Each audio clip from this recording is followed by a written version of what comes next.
Assalamualaikum warahmatullahi wabarakatuh. Perkenalkan, kami dari kelompok 1D yang akan menjelaskan materi tentang pencegahan TBC di lingkungan rumah. Simak dengan baik ya, mari kita mulai. Let's go! Yang pertama yaitu ada definisi. Nah, definisi tuberkulosis sendiri atau TBC yaitu suatu penyakit yang disebabkan oleh infeksi bakteri dan dapat menular. Penyakit ini biasanya tuh menyerang paru-paru, meskipun bisa juga menginfeksi organ lainnya seperti ginjal, tulang belakang, dan otak. Tapi menurut dari WHO, pada tahun 2020 sekitar 1,5 juta orang meninggal dunia karena TBC. Kalian tahu gak sih, kalau penyakit TBC ini itu menjadikannya sebagai penyakit kematian terbesar di urutan ke-13, serta penyakit menular kedua paling mematikan setelah COVID-19. Kemudian, di pengobatan tuberkulosis ini harus mematuhi dengan anjuran dokter ya. Obat TBC harus diminum sesuai anjuran dokter, tepat waktu dan selama yang ditentukan. Kalau pasien telat atau lupa minum obat, bakteri TBC bisa jadi kebal terhadap obat biasa. Akibatnya, penyakitnya jadi lebih berbahaya dan susah diobati. Kemudian kita masuk ke upaya pencegahan TBC. Nah, di sini ada 3 pencegahan. Yang pertama itu pencegahan primer, yang kedua pencegahan sekunder, dan yang ketiga pencegahan tersier. Oke, kita bahas satu-satu ya. Yang pertama dulu ya, pencegahan primer. Pencegahan primer TBC bertujuan mencegah terjadinya infeksi melalui imunisasi BCG pada bayi untuk melindungi dari TBC berat. Kemudian, selain itu, pemenuhan gizi seimbang berperan dalam meningkatkan daya tahan tubuh sehingga mencegah berkembangnya infeksi TBC laten menjadi TBC aktif. Yang kedua, pencegahan sekunder. Pencegahan sekunder bertujuan untuk menemukan kasus TBC sedini mungkin dan memberikan pengobatan secara cepat dan tepat. Deteksi dini dilakukan melalui screening gejala, pemeriksaan depak, tes cepat molekuler atau TCM, dan pemeriksaan radiologi dada. Kemudian yang ketiga, pencegahan tersier. Pencegahan tersier bertujuan untuk mencegah komplikasi, kecacatan, serta kekambuhan pada penderita TBC. Oke, kita lanjut ke cara mencegah penularan TBC di rumah, yaitu dengan cara mencuci tangan 6 langkah. Yang pertama, tuang cairan hand rub pada telapak tangan, kemudian usap dan gosok kedua telapak tangan secara lembut dengan arah memutar. Yang kedua, usap dan gosok juga kedua punggung tangan secara bergantian. Yang ketiga, gosok sela-sela jari tangan hingga bersih. Yang keempat, bersihkan ujung jari secara bergantian dengan posisi saling mengunci. Yang kelima, gosok dan putar kedua ibu jari secara bergantian. Yang keenam, letakkan ujung jari ke telapak tangan kemudian gosok perlahan.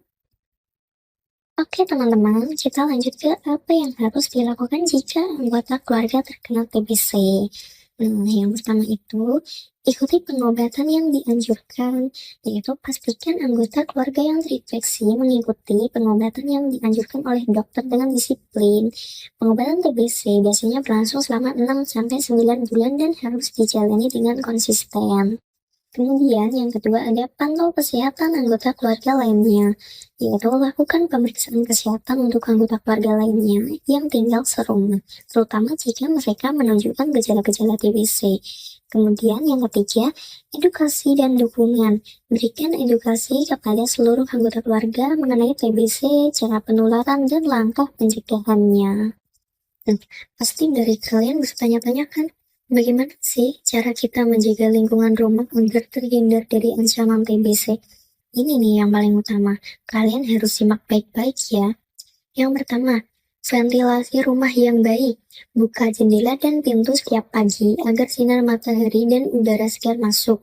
Yang kedua ada pencahayaan cukup. Sinar matahari langsung dapat membunuh kuman TBC. Yang ketiga yaitu menjaga kebersihan rumah.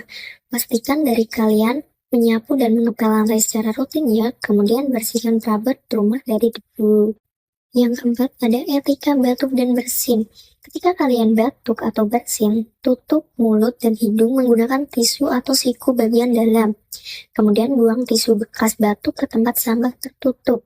Setelah itu, cuci tangan setelah batuk atau bersin. Kemudian, pemisahan alat pribadi. Gunakan alat makan, minum, dan handuk pribadi terutama jika ada anggota keluarga dengan TBC aktif. Yang keenam, pengelolaan dahak yang benar. Dahak dibuang ke wadah khusus berisi disinfektan. Jangan membuang dahak sembarangan. Yang ketujuh, mengurangi kepadatan hunian. Usahakan satu kamar tidak ditempati terlalu banyak orang. Tidur terpisah sementara bagi penderita TBC aktif. Yang kedelapan, gizi seimbang dan daya tahan tubuh. Konsumsi makanan bergizi seperti protein, sayur, dan buah. Istirahat cukup untuk meningkatkan imunitas tubuh. Yang kesembilan, pemeriksaan kesehatan rutin. Jika ada anggota keluarga batuk lebih dari 2 minggu, segera periksa ke fasilitas kesehatan, ikuti program pengobatan TBC sampai tuntas ya. Yang terakhir, edukasi keluarga. Berikan pemahaman kepada seluruh anggota keluarga tentang cara penularan dan pencegahan TBC. Udah tahu kan bagaimana cara menjaga lingkungan rumah agar terhindar dari ancaman TBC? Ada 10 tadi, kalian pastikan harus melakukannya di rumah ya.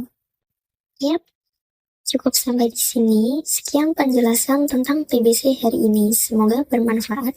Jangan lupa minum obat sampai tuntas ya. Sekian, tetap semangat dan jaga kesehatan. Wassalamualaikum warahmatullahi wabarakatuh.